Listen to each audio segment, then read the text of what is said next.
c'est David. Je veux aussi me présenter puis faire ma présentation par rapport d'où je viens et où je pars. Moi, je suis né dans un pays qui s'appelle la RDC, dans la République démocratique du Congo, qui est en Afrique. Pour les gens qui connaissent un peu l'Afrique, c'est au centre d'Afrique. Il y a des Congolais ici, voilà, j'en vois quelques-uns. Ben oui, voilà, on est là. Ben, exact, je viens de là. Et moi, je suis né là-bas et j'ai eu une vie difficile.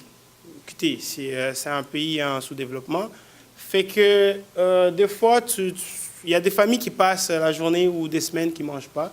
Donc, il y a les enfants qui ne vont même pas à l'école. Ils n'ont même pas la possibilité. Ce n'est pas parce qu'ils ne veulent pas, parce qu'ils n'ont même pas de moyens. Je suis arrivé ici, j'ai passé les tests comme d'habitude, les tests des classements. J'ai été placé au secondaire. Hein? Ça allait bien, pas mal. Et là, on a décidé de partir de l'Ontario pour venir ici au Québec. Arrivé au Québec, vous savez, les systèmes d'Ontario et Québec, déjà, ce n'est pas pareil. Et là, il faut repasser encore notre test de classement pour rentrer, malgré que je viens de l'Ontario. J'arrive ici parce que là-bas, c'est jusqu'à 6, ici jusqu'à 5, pour les gens qui connaissent un peu. Fait que là, j'ai dû me placer entre secondaire 2 et 3, tout dépendamment. Je commençais l'école, c'était super bien, mais vous savez, quand on est jeune, il y a l'influence qui est là. Écoute, on arrive dans un milieu, pour les gens qui connaissent, j'habitais dans le coin Cartierville-Saint-Laurent, et j'allais à l'école évangéline, évidemment. Et là, on arrive, bon, on est jeune, on veut se faire cool, on veut intégrer les milieux et tout. On arrive à l'école, bon, ça ne marche plus pareil. On oublie un peu d'où on vient, qu'est-ce qu'on a vécu. On veut vivre, qu'est-ce qu'on vit présent. Ça allait bien à l'école, à un moment donné, ça commence à aller mal, on s'affiche un peu, on est difficile comme jeune, on veut... voilà.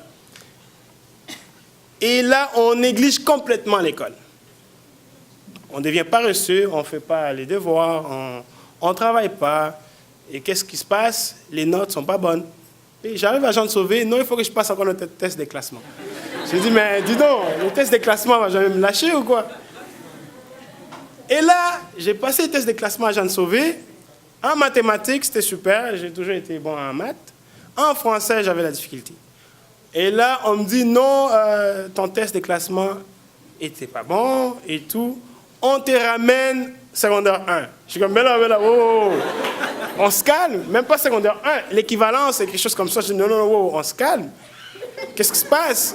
Oh non, et tout. Mais c'est vrai que j'avais niaisé parce que je savais que j'allais passer un test de classement, mais je le prenais pas mal à la légère. Et j'ai travaillé dur là-dessus. Et aujourd'hui, j'ai pu finir l'étape. J'ai fini mon secondaire ici à Jean de Sauvé. Je l'ai terminé. Ensuite, je suis allé en technique policière en Ontario. J'ai étudié en Ontario. Les problèmes, parce que je voulais revenir au Québec, mais vu que j'ai étudié en Ontario, je ne peux pas travailler comme policier au Québec. C'est la loi de province. C'est comme ça. Et je dois absolument travailler. Je peux travailler partout sauf au Québec parce que je n'ai pas fait Nicolet. À l'âge de 21 ans, je me suis décidé, j'ai dit, bon, je vais retourner au pays, je vais aller voir qu'est-ce que je peux faire parce que je suis né là-bas, j'ai quand même passé beaucoup de temps là-bas. Quand je suis retourné en 2007, je suis allé dans des milieux difficiles que j'ai passés et tout. Et il y a eu quelque chose qui est venu dans mon cœur qui me dit, ben, qu'est-ce que je peux faire pour aider la population des enfants qui vivent des situations difficiles? Et là, c'est là que j'ai eu la passion d'aider. J'ai dit, bon, parfait.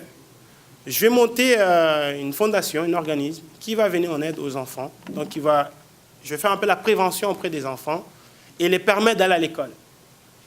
Quand je suis revenu ici, je commençais à travailler. J'ai dit, bon, pour monter ma fondation, j'ai besoin d'expérience dans tel domaine, qui est la prévention et tout, et en intervention, qui est la police et tout. Même si je n'arrive pas à travailler comme je veux en tant que policier, mais au moins, ça peut me servir pour aider les enfants dans d'autres pays. Je suis parti depuis 2007, j'ai monté ma fondation, et depuis 2010 que j'ai commencé vraiment à faire des activités concrètes.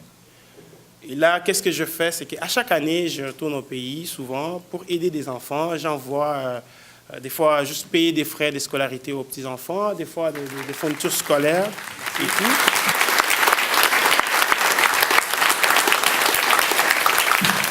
Je ne peux pas finir ma présentation sans dire merci à quelques personnes ici.